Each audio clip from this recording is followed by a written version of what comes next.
Welcome back to the workshop series, and heading out after doing a little bit of gardening. Lovely blue sky, isn't it? I went and purchased a length of 40 by 10 flat bar this morning, and I've brought it back, and as we'll see, I have just cut it up into sections that will help me with my 3-4-5ing.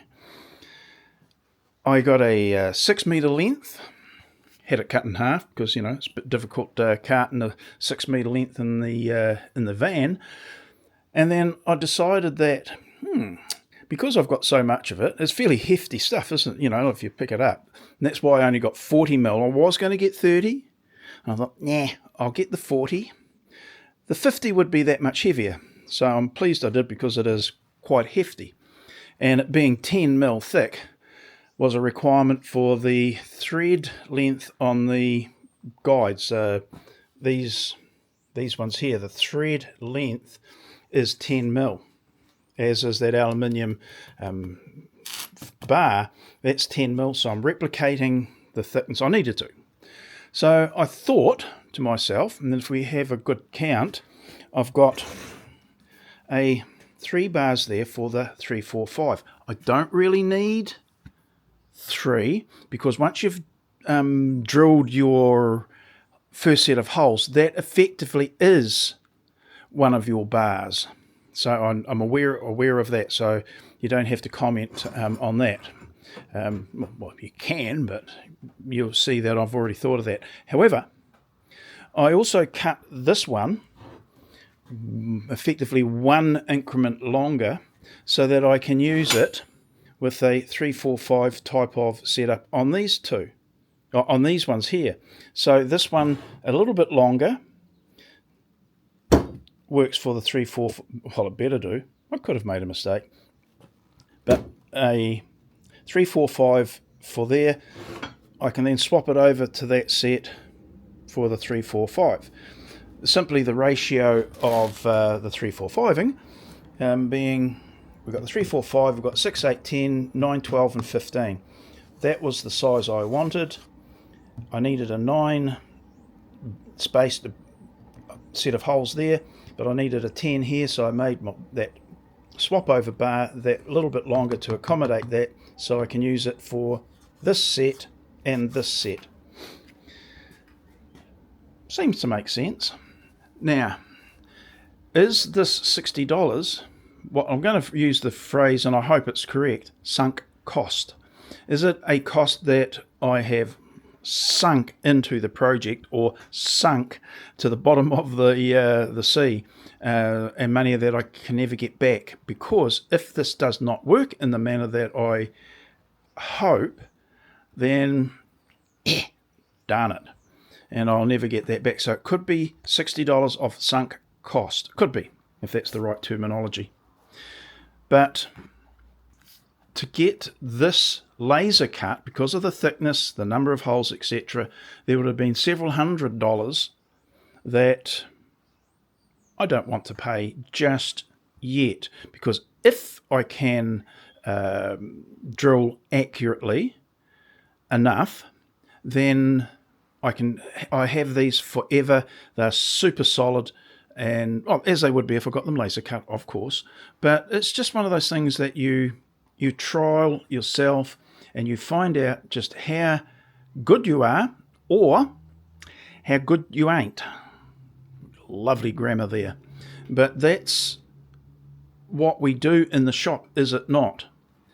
Just as, you see some of these makers, they'll make their own bandsaw and planer and thicknesser and what have you. And to be fair, why? I understand one level of, well, it was a project and let's see whether we can do it, and will it work?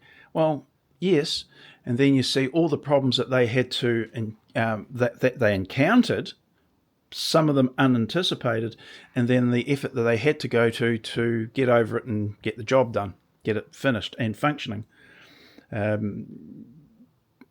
There's nothing better than a solid, like cast iron, steel bed to say a planer or a saw, etc. So, but we do make do. I do, and you probably do as well. And this is one of the cases that, yeah, okay, I'll give it a crack. If it doesn't work, say la vie. I will have very solid garden stakes, because that's probably all I'll be using them for. Now, I like, and this is what I've done previously on my thin metal one, equivalent of this, these ones up here that I keep on referring to. I think they're 3-4 millimeters thick. So this is a little bit heavier. But I like the idea of having one, in this case I've got two, that's at least the width of a sheet of melamine.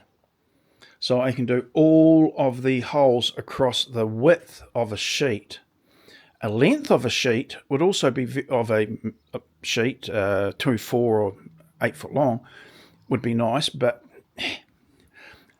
maybe later. But I've also got this one, which is a little bit longer than required. I think here was the 1500 one. It's all a little bit longer. So anyway, I can use that for most of the sheets or panels that I will be making. I'll have the series of holes at 100 millimeters, and I can pin it on the table once I've established my reference holes, and then I can go along as accurately as I can and drill the intermediate holes. It is also, these bars may not need to have all of the other holes drilled in them. They will, but they may not need it. You only need the actual holes that work out for the ratios. But if you're going to go to the effort of this, you might as well have some of the rails for all those other holes. I will, however, look at making lengths of the steel with finer increments, smaller than 100. They could be 25 millimeter increments, or they could be 20 millimeter increments, both being logical divisions of 10. Wise? Not? Don't know. Flexible? Yes. And that's the beauty of being able to do it in-house. You don't have to worry about all the all the alternative ideas, rush off to the laser company and pay them more money. So the sunk cost of this may be $60, but is $60, $63 or something. So I'm happy for that. One of the first things I'm going to do is to clean up the mill scale off of this small piece, and that will be my demo piece to figure out whether all my blowhard ideas work in reality, and that is being able to mark accurately, drill accurately, tap accurately, and thread the guides onto this bar. There's a couple of challenges there, but that's why I've got some of the tools that will aid me in that.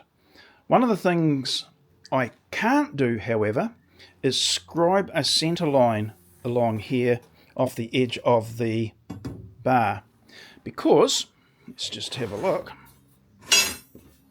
they are not straight. You can see that gap there. So not having a straight edge to go off of the bar, I have to make sure I remember to use a straight edge, which I've got aluminium straight edges over there, or aluminium sections which I use as straight edges over there, and I've got my track saw. And my track saw guide, the rail, is as straight as I can perhaps rely on, especially at 1.4 meters. Unfortunately, this is just a little bit longer than that. In fact, I will give you a measurement, because it had to be at a minimum 1500, and I added a little bit more. 1660, not that much more. So yeah, bit annoying that I didn't have a long. Oh no, hang on, back the truck up, Dave. I've got those ones, haven't I? God, mouth starts going, brain turns off. Jeez. Right, so run that, or run the sander over that, might get the this going. I don't know how fine I've got my belt for that. This is reasonably fine, gives a good finish anyway. Might give that a wee bit of a tickle up, or might just get my grinder out, which I have anyway, so yeah. And then it'll be the little tool that I bought the other day, these diamond tip pen etching pens. That'll be interesting to see what sort of mark it leaves. And the optical center punch, that will be a very interesting item. Then the drilling, then the taps, because after all, the taps that I've purchased twice, I believe, are intermediate taps, which makes them a little bit difficult to get a thread started in the bar. But if I mount it rigidly on the table, put the tap in the chuck and hand thread it in, hopefully that'll allow the small taper that is still there on the tap to bite in and not cause me any grief. Rightio. Reasonably short one.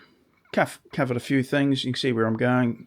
Hopefully there'll be videos with some success in the not too distant day or two. So I wouldn't hold your breath, but we'll see how we go with this. Rightio. See you in the next one now. Bye.